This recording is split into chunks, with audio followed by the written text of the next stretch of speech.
Bem-vindos à aula número 10 de Introdução à Engenharia Elétrica de Potência. Hoje nós vamos tratar de um assunto muito interessante, conhecido como harmônicos e resposta em frequência. Existe um teorema que vocês vão usar com bastante frequência, que nós devemos a Fourier, um matemático francês, que ensinou que qualquer sinal periódico pode ser decomposto numa soma de sinais senoidais e cossenoidais.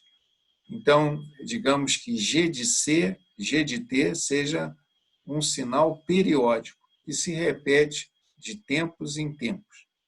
Ele poderá ser decomposto como um somatório de uma sequência de sinais em cosseno e seno, com frequências que vão desde a frequência com n igual a 1, que é a frequência daquele sinal periódico original, e múltiplos da frequência original. Esses múltiplos da frequência original são conhecidos como os harmônicos.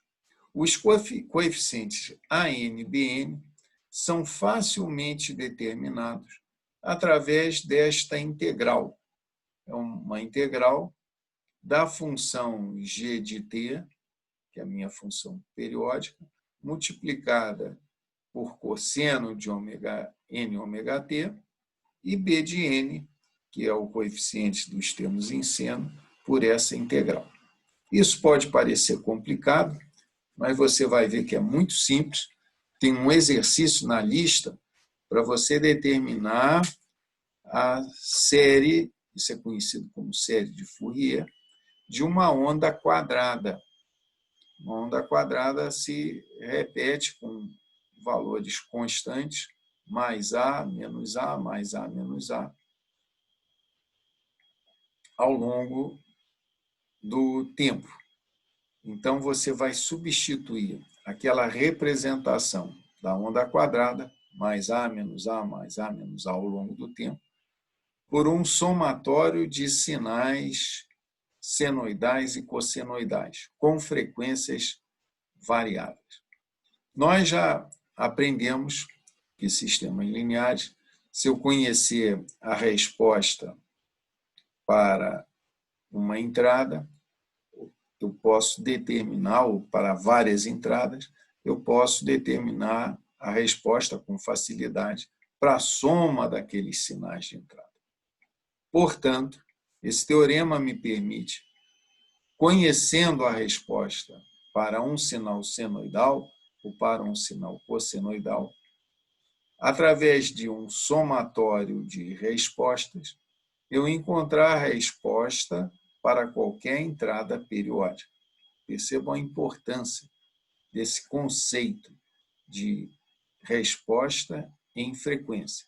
Eu vou saber, eu sei qual é a resposta para a frequência ômega, para a frequência 2 ômega, para a frequência 3 ômega, 4 ômega e assim por diante.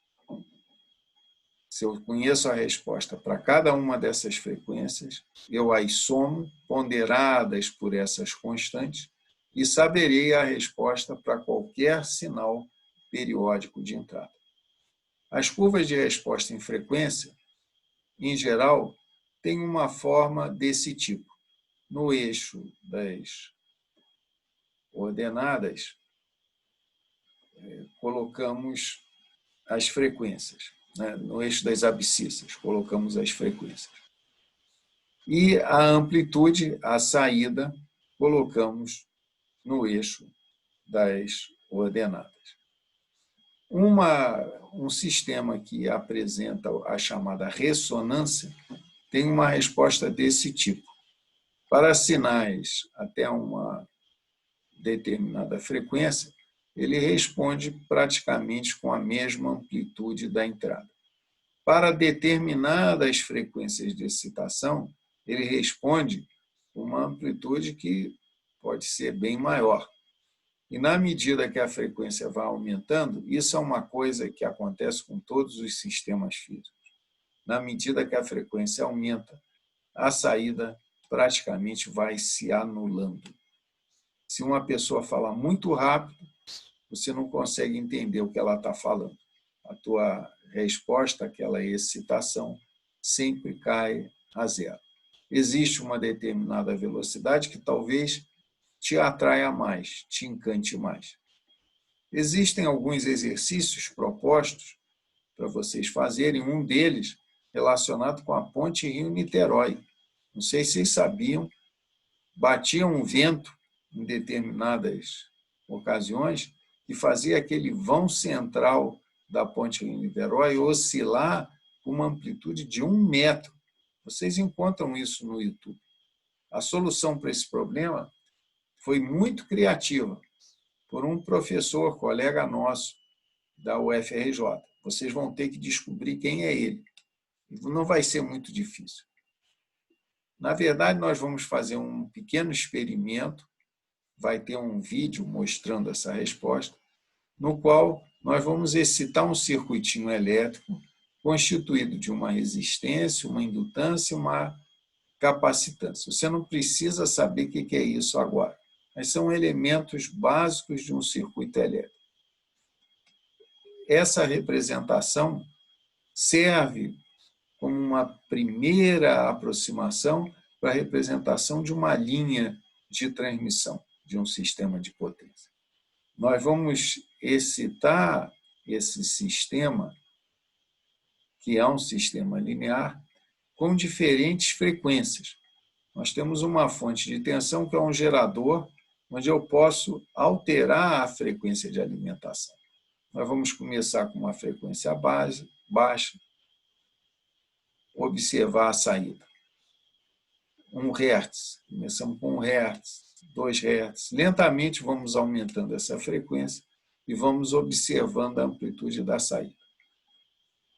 Vocês vão ver que existirão algumas frequências, vocês serão chamados também nos exercícios a calcular essa frequência, na qual a amplitude da saída é muitas vezes maior do que a amplitude do sinal de entrada. E na medida que a frequência vai aumentando, aí o sinal de saída, como sempre, tende a zero. Lembre-se, frequências muito altas, não há sistema que consiga responder. Por favor, não confundam amplitudes elevadas de saída como ganho de potência. Não existe ganho de potência, não existe milagre, não existe moto contínuo. Nada disso. Potência não é só a amplitude de uma tensão. Lembre-se que potência é o produto tensão-corrente. O que nós estamos falando aqui é um aumento na amplitude de um sinal. No caso, é o sinal de tensão. Ninguém está falando em ganho de potência. Reforço, isto não existe em sistemas físicos. Esse é o recadinho para a aula de hoje. Leiam, por favor, o nosso livro, façam os exercícios, e isso tudo vai lentamente entrando na massa do sangue de vocês. Obrigado e até a próxima.